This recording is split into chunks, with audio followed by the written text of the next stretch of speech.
Well, after taking a short break from the Fletchers, we explored a couple of ships from different classes. One is a favorite to an old and dear friend, and the other was the USS North Carolina, which I had always wanted to do because its namesake is my home state. And I've been to the North Carolina, and it's definitely a grand old ship with a lot of great stories. But I thought it was time to get back to the Fletchers for a while. Gotta dance with the one that brought you, right? And I can't think of any better ship than this one, the USS Nicholas, DD-449. In the summer of 1944, as war consumed Europe, America began the largest naval construction program in history. Among the ships ordered was a new class of destroyer, the Fletcher-class. Designed to be faster, tougher, and more heavily armed than anything that came before. Her keel was laid down at Bath Iron Works in Maine on March the 3rd of 1941. Hull number DD-449 would become USS Nicholas, named after Samuel Nicholas, the first commandant of the United States Marine Corps. On February 19, 1942, just months after Pearl Harbor, Nicholas slid down the ways into the Kennebec River. By June 3rd, she was commissioned and ready for war. At 376 feet long, displacing 2,500 tons, and armed with five 5-inch guns and 10 torpedo tubes, Nicholas represented the cutting edge of American naval power. Her first commanding officer was Commander William Derrick Brown. By October of 1942, Nicholas had arrived in the South Pacific, where the battle for Guadalcanal was reaching its crescendo. The waters around those jungle islands would become known as Iron Bottom Sound, a graveyard for dozens of warships. Nicholas didn't wait long for her baptism of fire. On the night of November 30th, 1942, Nicholas participated in the Battle of Tassafaronga. 4 American heavy cruisers steamed into what seemed like a routine intercept of a Japanese supply convoy. It was a trap.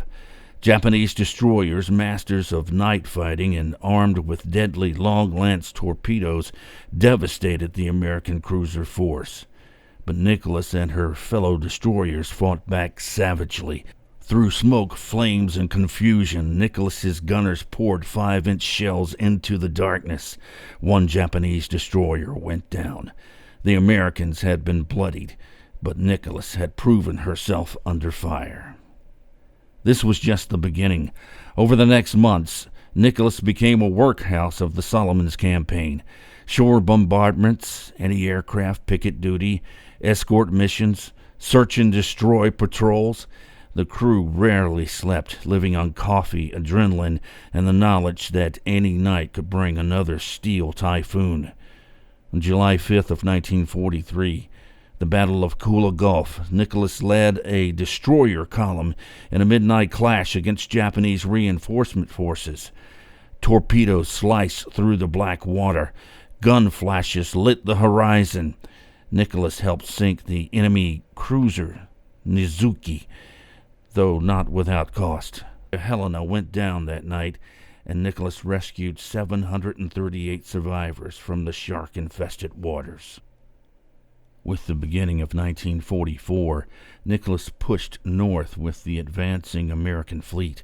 New Georgia, Bougainville, the Marianas. Each operation brought new dangers. The ship earned a reputation for being everywhere at once. When Marines hit the beaches, Nicholas was there, her guns hammering Japanese positions. When carriers needed protection, Nicholas formed the steel ring around them. When submarines threatened, Nicholas prowled with her sonar pinging into the depths. Her crew became a tight-knit family. Sailors from farms in Iowa, cities in New York, small towns in Texas, all bound together by the knowledge that their survival depended on each other. They painted a growing row of battle stars on the bridge. They wrote letters home that couldn't describe what they'd seen. They became old men at 20 years old. October of 1944 saw the beginning of the Philippines campaign. This would be the climax of the Pacific War. and Nicholas would be in the thick of it. The Battle of Leyte Gulf, history's largest naval battle, over 3 days in October of 44. The fate of the Philippines and perhaps the war hung in the balance. Nicholas fought in the Battle of Surigao Strait, the last battleship versus battleship engagement in naval history. In the pre-dawn darkness of October 25th, Nicholas was part of the destroyer screen that launched devastating torpedo attacks on the Japanese battle line. American battleships, veterans of Pearl Harbor raised from the mud for revenge, crossed the T and obliterated the enemy force. Nicholas had helped write the final chapter of the battleship era. But the most terrifying threat was yet to come. November 27, 1944, Nicholas was on radar picket duty off Leyte, the most dangerous assignment in the fleet. Radar picket destroyers stood between the carriers and incoming Japanese aircraft, acting as an early warning system and sacrificial shield. The kamikazes came. Japanese pilots, barely trained, flying bomb-laden aircraft in what the Japs referred to as divine wind. Nicholas's 40mm and 20mm anti-aircraft guns hammered the sky. Tracers arced upward. Men fed ammunition until their hands bled. Planes burst into flames and pinwheeled into the sea. But some got through. On December 27th of 1944, a kamikaze smashed into Nicholas's starboard side. The explosion took the lives or wounded dozens of men. Fires raged. The ship listed. Her crew fought to save her, battling flames while bracing for the next attack. Emergency repairs were made at sea. Within days, she was back on the line, her crew determined to see this war through to the end. In 1945, Nicholas participated in the invasion of Iwo Jima and then Okinawa, the bloodiest campaign of the Pacific War.